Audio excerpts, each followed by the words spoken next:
En ostéopathie, si on fait que ce qui est prouvé, en fait, on fait plus rien. Parce que, en fait, il n'y a rien qui est prouvé. Ça, c'est le genre de phrase qu'on peut entendre parfois de la part de deux types de personnes. On peut entendre ça de la part de certains sceptiques un peu hardcore qui considèrent qu'il n'y a rien qui est prouvé en ostéopathie, que de toute façon ça marche pas, et que si d'aventure quelque chose se retrouvait d'être prouvé ou efficace en ostéopathie, eh ben, magiquement ça ne deviendrait plus de l'ostéopathie. Et c'est aussi une phrase qu'on entend parfois de la part de la bouche de certains ostéopathes, eux-mêmes qui sont des ostéopathes un petit peu plus traditionnalistes, qui ont un petit peu du mal avec l'idée d'intégrer des données de la science dans leur pratique. C'est en fait une phrase que j'ai entendue à peu près, à peu de choses près, dans un documentaire qui a été publié il y a quelques jours par Monsieur Clavicule. Monsieur Clavicule, Nicolas, je ne me souviens plus de ton nom de famille parce qu'il est un petit peu complexe, donc Monsieur Clavicule qui est un kinésithérapeute et ostéopathe sur YouTube et sur Instagram, et qui publie du contenu et qui a sorti il y a quelques jours donc un documentaire sur l'avenir de l'ostéopathie. Documentaire dans lequel il interviewe 16 ostéopathes de mémoire qui expriment un petit peu leur façon de voir les choses vis-à-vis du métier, vis-à-vis des évolutions du métier, notamment vis-à-vis du rapport à la science et de l'avenir de la profession. Et il y a l'un des ostéopathes qui dit ça à un moment, qui dit oh oui mais de toute façon, si on fait que ce qui est prouvé, ben on fait plus rien.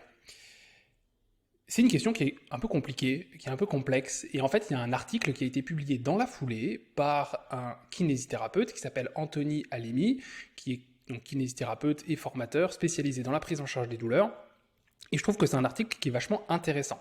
Et je sais qu'il y a plein de gens qui sont feignants, et j'en fais partie. Souvent, il y a des articles où je me dis « Ah, il faudrait que je le lise, mais j'ai la flemme. » Et ben en fait, ce que je vous propose, c'est qu'on va le lire ensemble. Je vais vous le lire, je vais peut-être rajouter quelques commentaires ou quelques contextes un petit peu, pour étayer un petit peu ça, mais je trouve que l'article est vraiment intéressant, et je pense que Anthony pourra citer ses sources. Là, pour le coup, j'avais vu sur Thread, donc le Twitter de Instagram, il disait qu'en fait, initialement, il avait prévu d'écrire cet article sur son propre blog, il me semble, où il y avait moyen de cliquer sur les liens pour que ça renvoie vers les références. Finalement, il a publié sur le site de ostéopathe.pro, et donc il n'y a pas cette option, ou en tout cas, il n'a pas fait ça. Mais il peut fournir les références, et je pense que je vais lui demander, comme ça je pourrais les mettre éventuellement en description de cette vidéo. Donc, science et ostéopathie. Que reste-t-il à un ostéopathe EBP? Donc pour ceux qui ne connaissent pas, EBP, ça veut dire Evidence Based Practice. Donc c'est la pratique fondée sur les preuves, qui est je crois qu'il l'explique un petit peu juste après, c'est une adaptation de l'Evidence Based Medicine, donc la médecine fondée sur les preuves, mais à la pratique par exemple en kinésithérapie ou en ostéopathie. C'est quelque chose qui peut surprendre certaines personnes un peu extérieures, mais il existe un courant EBP dans l'ostéopathie qui est encore naissant, qui est encore débutant, qui peut-être ne représente qu'une petite portion des ostéopathes, mais j'ai l'impression, et c'est peut-être un biais de ma part, que c'est un courant qui a tendance à prendre de l'ampleur. Je me présente, parce que je ne me suis pas présenté pour les gens qui ne me connaissent pas. Je m'appelle Pierre-Élie Bernard, je suis ostéopathe depuis 12 ans. J'ai eu un intérêt particulier dans la prise en charge des douleurs et j'essaye d'incorporer les données de la science dans ma pratique. J'essaye de faire évoluer ma pratique en fonction de l'évolution des connaissances. Ça veut dire arrêter d'utiliser certains modèles explicatifs que l'on sait ne plus être à jour ou que l'on sait être délétères dans certains cas. Et je suis pas le seul, ce n'est pas apparu en moi spontanément, c'est apparu entre autres parce que c'est des choses qui m'ont été enseignées par certains autres ostéopathes.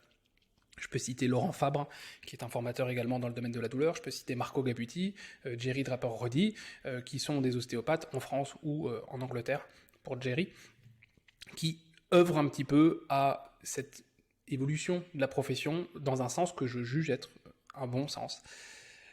Et donc, dans ce reportage de Monsieur Clavicule, il y a une présentation de différentes personnes qui parlent un petit peu de leur compréhension et de l'évolution un petit peu des mentalités, et on voit qu'il y a parfois une réticence vis-à-vis de certains ostéopathes traditionnalistes, vis-à-vis de l'intégration de la science. Et donc la question qu'on peut se poser, c'est si on enlève tout le bullshit, parce que du bullshit il y en a en ostéopathie, des modèles théoriques qui sont désuets, qui sont inadaptés, qui étaient pertinents à l'époque où ils ont été créés il y a 100, 150 ans, mais qui aujourd'hui, au vu de l'évolution des connaissances, ne sont plus pertinents. Et ben il y en a.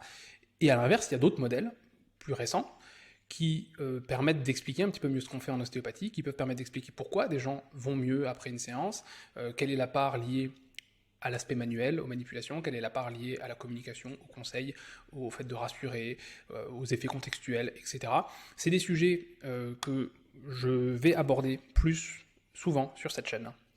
J'ai plusieurs podcasts qui sont déjà tournés, qu'il faut que je termine de monter, dont un avec Anthony Halimi, justement, sur la douleur, et un autre avec Mathias Soulol, où on va parler d'Evidence-Based Practice. C'est un podcast qui fait 2h30 de mémoire, donc j'ai encore un peu de boulot pour le monter, mais ça fait longtemps qu'il est dans ma table de montage, donc il faut que je le termine. Mais je vous promets, là, dans les semaines qui viennent, je vais poster plusieurs vidéos sur cette chaîne qui parleront d'Evidence-Based Practice dans le domaine de la prise en charge des douleurs, dans le domaine du sport, parce que c'est un sujet qui m'intéresse. Donc si ça vous intéresse, pensez à vous abonner. Là maintenant, on va parler du coup de cet article. Science et ostéopathie, que reste-t-il à un ostéopathe EBP? Donc je vous lis ce que nous écrit Anthony, je vous mettrai le lien de l'article en description.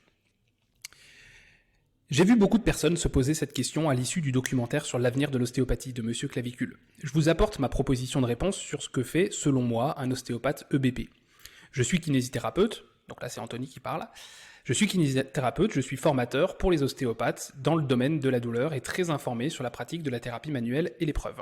Je vous invite avec plaisir à apporter votre avis sur ce que je dis, pas seulement sur quoi vous n'êtes pas d'accord, mais aussi sur les points auxquels vous adhérez.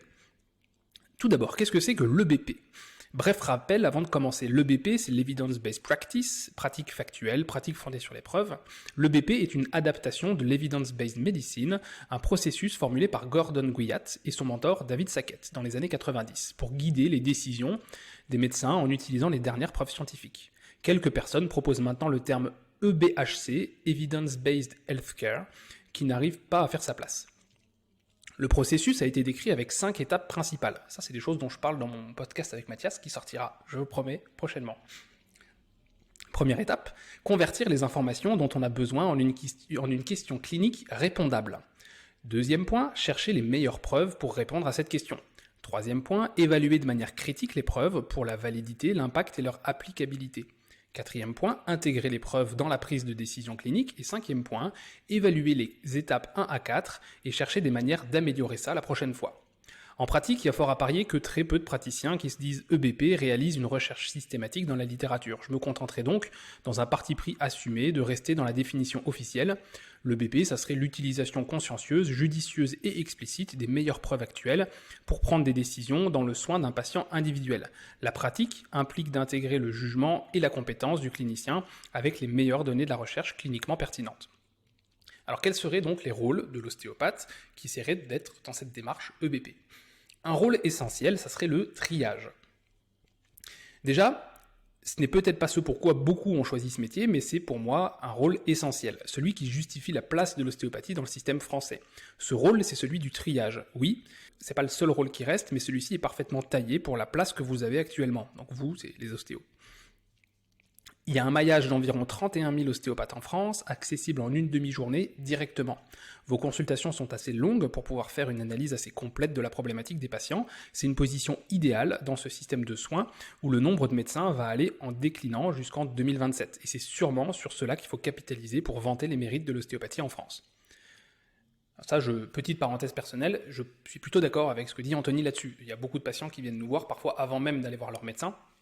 Et c'est là où ça peut être intéressant qu'on soit capable de dire « Ok, vu les signes que vous avez, vu l'examen clinique qu'on fait, ça nous permet d'écarter telle chose, donc a priori, tout va bien, on va pouvoir faire des choses. » Ou à l'inverse, il y a tel signe, là effectivement, ça vaut le coup d'aller chez le médecin, peut-être et réaliser des examens complémentaires.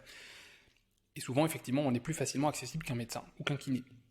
Je reprends la lecture. En dehors du triage, il y a un vrai rôle d'accompagnant et de guide. Mais avant d'aborder ce rôle, j'aimerais finir sur ce que doit faire un ostéopathe EBP pour être pertinent en triage. Il ou elle se doit d'avoir des connaissances en pathologie, à trier et en examen clinique. Alors, les connaissances à jour en pathologie. Il est absolument essentiel de connaître et de mettre à jour régulièrement les pathologies à repérer qui doivent faire réorienter les patientes. Ça passe par une veille soit passive, en s'abonnant à des revues ou à des comptes partageant des études sur les réseaux, soit active en réalisant des recherches directement sur les bases de données. Il ne faut pas s'arrêter à ce que vos influenceurs ou influenceuses préférés nous montrent. Prendre l'attention, c'est pas la seule chose à faire. Oui, il faut regarder les pieds de nos patients diabétiques. Oui, il faut être capable d'identifier les personnes âgées en situation de fragilité. Et je ne parle pas que de leurs os, mais des risques moteurs, etc. Il y a des vies à sauver et des coûts en santé à économiser. Comprendre les pathologies associées et ne pas juste connaître la liste des signes à surveiller. Par exemple, il faut savoir pourquoi la grossesse récente est un red flag. Risque d'ostéopénie, augmenté d'autant plus lors de la prescription d'héparine, pour bien appréhender la situation clinique et ne pas renvoyer toutes les jeunes mamans hors du cabinet. Je me rapproche parce que je me rends compte que je n'ai pas mes lunettes et que, étant un vieux, je commence à avoir du mal à lire. L'examen clinique, clé de voûte de l'EBP. Un examen clinique pertinent, ça comporte une anamnèse qui est bien menée, avec de bonnes stratégies de discours, les bonnes questions, permettant à la personne de se sentir écoutée et de recueillir les objectifs bien posés en attente des patients. Première étape des 5 étapes généralement décrites dans l'EBP. C'est également un examen physique judicieux avec des tests de qualité reproductibles et valides pour permettre d'inclure des pathologies musculo-squelettiques gérables en ostéopathie et d'exclure les pathologies qui nécessitent d'autres soins. C'est aussi des explications et la recherche d'un consentement éclairé dès la réalisation de l'anamnèse. Cela est certes de l'éthique, mais il y a une raison tout à fait justifiable scientifiquement à cela, s'assurer de ne pas aller dans le sens d'attente négative des patients, probablement délétère pour son évolution. Alors ça, typiquement, j'aurais tendance à parler déjà de la façon dont on fait un examen clinique, le fait que les gens se mettent en sous-vêtements ou pas. C'est un truc sur lequel j'ai pas mal évolué. Au début, je mettais les gens en sous-vêtements, maintenant je dis aux gens qui se mettent comme ils se sentent à l'aise, parce que ça peut être plutôt mal vécu d'être mis en sous-vêtements. Je demande l'autorisation avant de toucher les gens, et je demande l'autorisation avant de faire telle ou telle technique, en précisant les différentes options. Et je pense notamment aux techniques où il y a un craquement. Il y a plein de gens qui n'aiment pas ça, ou qui ont eu des expériences négatives, etc. Donc pour moi, c'est important d'expliquer les différentes options et de pouvoir dire, voilà ce que je peux vous proposer, voilà les résultats qu'on peut attendre, et qu'est-ce que vous en pensez? Est-ce que vous m'autorisez à faire ça? Mais en clair, je reprends la lecture, quelques exemples de tests pertinents. C'est simple, si vous voulez tester si la personne a un problème de neuropathie, ne faites pas un test de Tinel, faites une évaluation quantitative de troubles sensitifs. Si vous pensez que votre patient a des douleurs en lien avec les sacroiliaques, faites un cluster de Laslett plutôt qu'un test de flexion debout.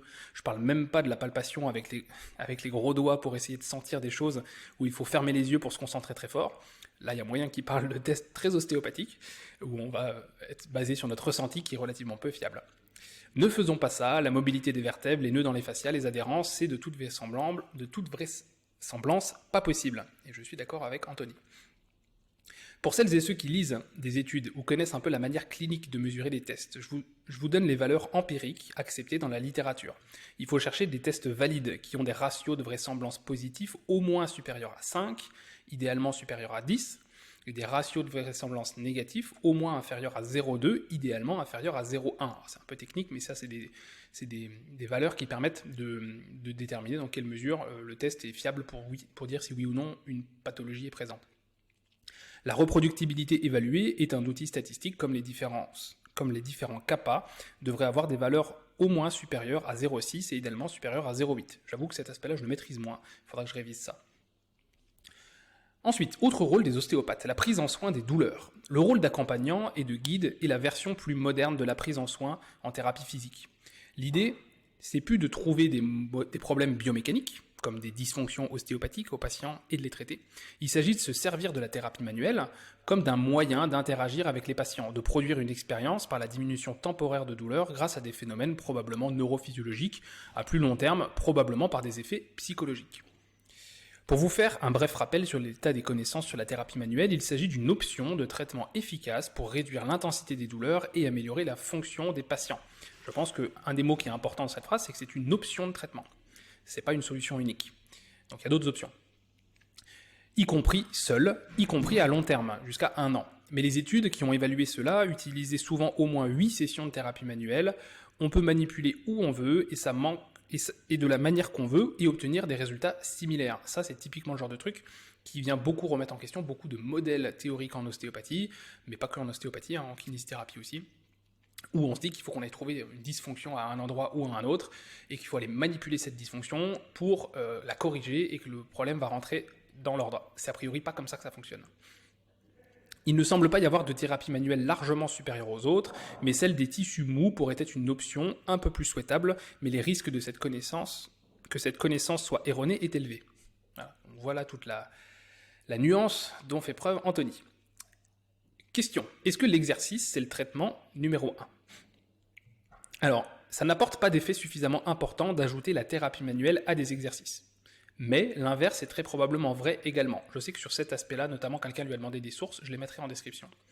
On préférera les exercices non pas pour l'efficacité, mais pour les effets secondaires de ceux-ci, à savoir l'augmentation de l'espérance de vie, la prévention de nombreuses maladies chroniques, au moins 27 d'entre elles.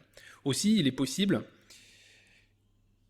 que d'intégrer des exercices soit plus coût-efficace, c'est-à-dire que ça coûte moins cher d'arriver au même résultat, mais ça mérite d'être soigneusement évalué pour s'en assurer. Il est donc tout à fait acceptable de substituer les exercices qu'on recommande souvent à la thérapie manuelle pour des patients ayant des attentes négatives envers les exercices. Parce que c'est un facteur de mauvais pronostic, que ce soit à court ou à long terme. Ou les gens qui manquent de résilience pour pouvoir accepter et les mettre en œuvre.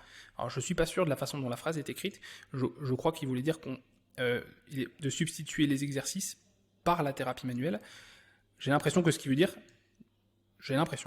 c'est que oui, les exercices peuvent avoir beaucoup des bénéfices en plus, non pas forcément au-delà de l'efficacité thérapeutique, mais au-delà de tous les effets positifs qu'il y a à côté, mais que dans certains cas, la thérapie manuelle peut être intéressante, notamment si les gens ont des attentes très négatives envers les exercices.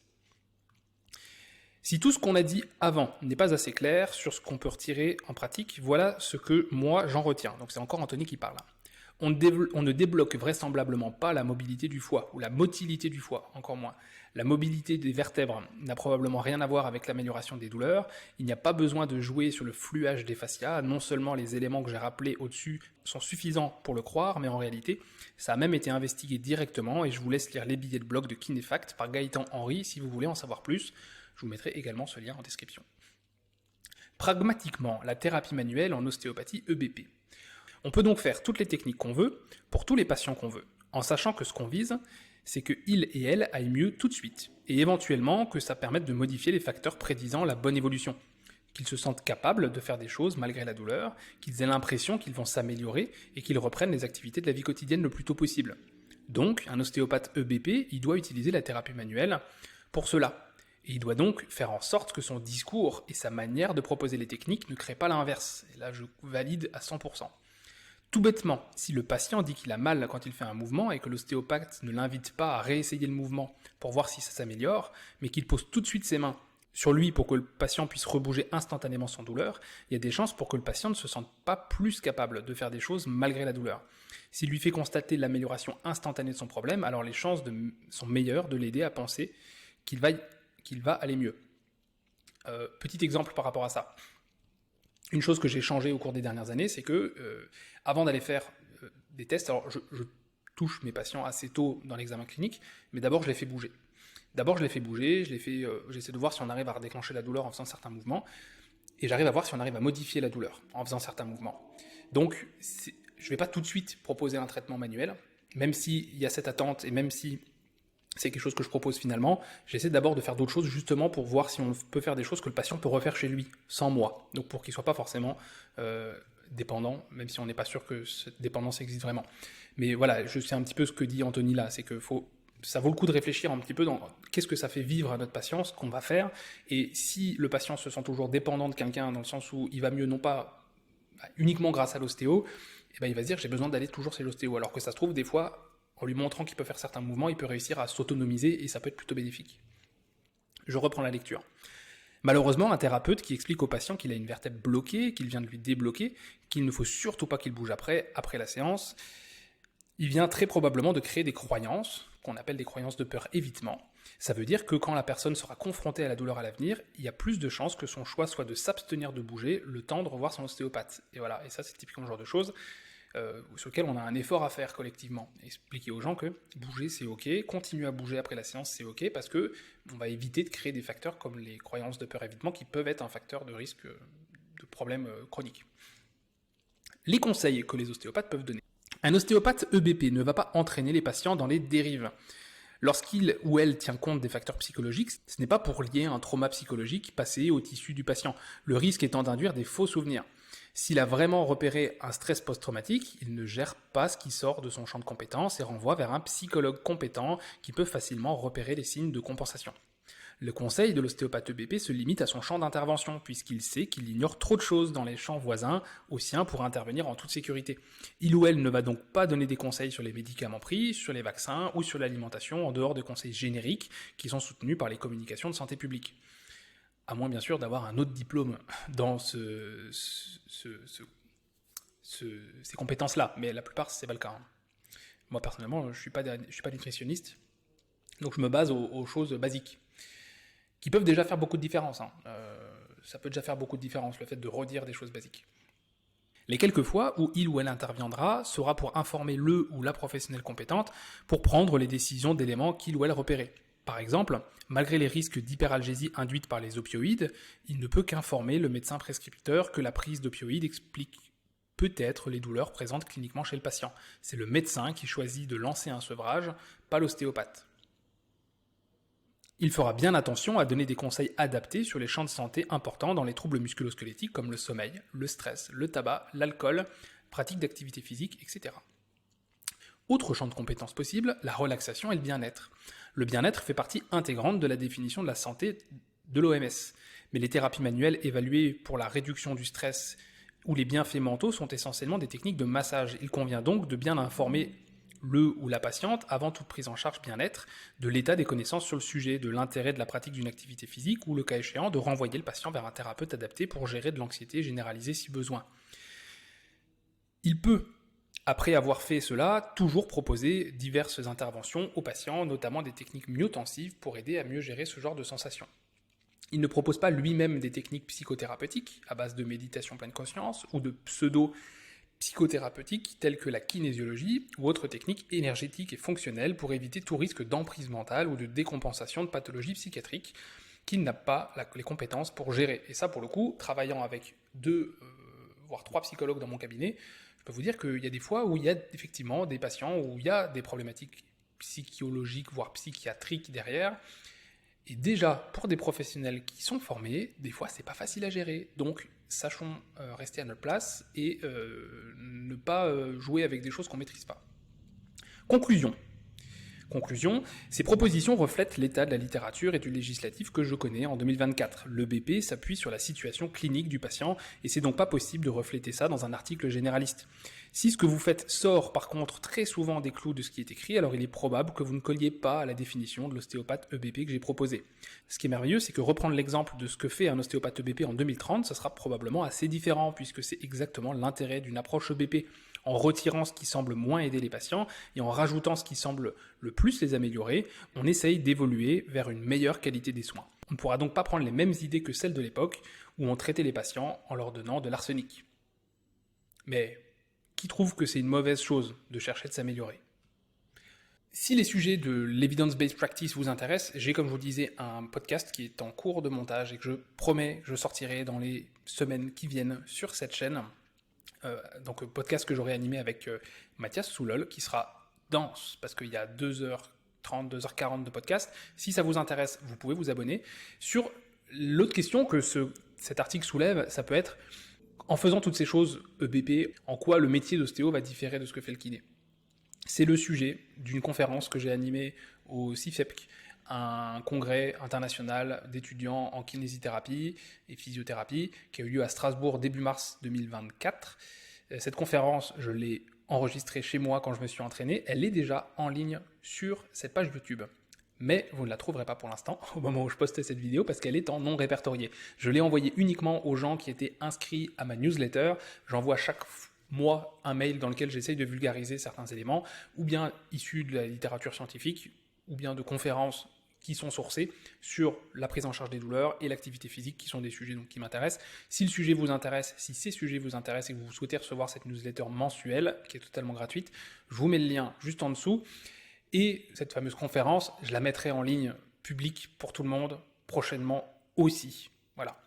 Et dernière chose, le site ostéopathe.pro qui a accueilli cet article, je fais un petit placement de produit, je travaille avec eux depuis quelques mois maintenant. Moi, je les utilise en cabinet pour mes logiciels de consultation, je note mes consultations dedans, et je trouve que c'est un outil qui est vachement pratique, et notamment si on essaye, quand on regarde ce que conseillait Anthony au début, à savoir le triage, la connaissance des pathologies, etc. Il y a un outil qui est vachement utile dans ce logiciel, c'est qu'on peut créer des trames, c'est-à-dire qu'on peut créer des raccourcis pour que on peut se ressortir les listes de signes à rechercher ou à exclure pour dire si oui ou non il y a une pathologie. Ça ne suffit pas, comme le dit Anthony, il faut bien comprendre comment tout ça fonctionne, mais ces trames, elles peuvent être très utiles. J'en avais créé une notamment sur les risques vasculaires au niveau du cou, pour savoir quelles questions à poser, quels tests faire pour écarter la possibilité que des cervicalgies soient liées à un problème vasculaire. Je trouve ça vachement cool. Voilà. Ce logiciel, si vous êtes ostéo, moi je trouve ça vachement bien, très pratique. Si vous souhaitez l'utiliser, vous pouvez avoir une réduction de 20% à vie en utilisant le code chronique 20. En plus, ça me permet de soutenir un peu dans le travail que je fais. Donc, si ça vous intéresse, vous pouvez aller regarder ce qu'ils font. Vous pouvez vous abonner à ma newsletter et vous pouvez vous inscrire, vous abonner à cette chaîne si vous souhaitez recevoir les prochaines vidéos. Merci pour votre attention et surtout n'hésitez pas à commenter s'il y a des choses qui vous interrogent. L'espace commentaire est là pour qu'on discute. À bientôt.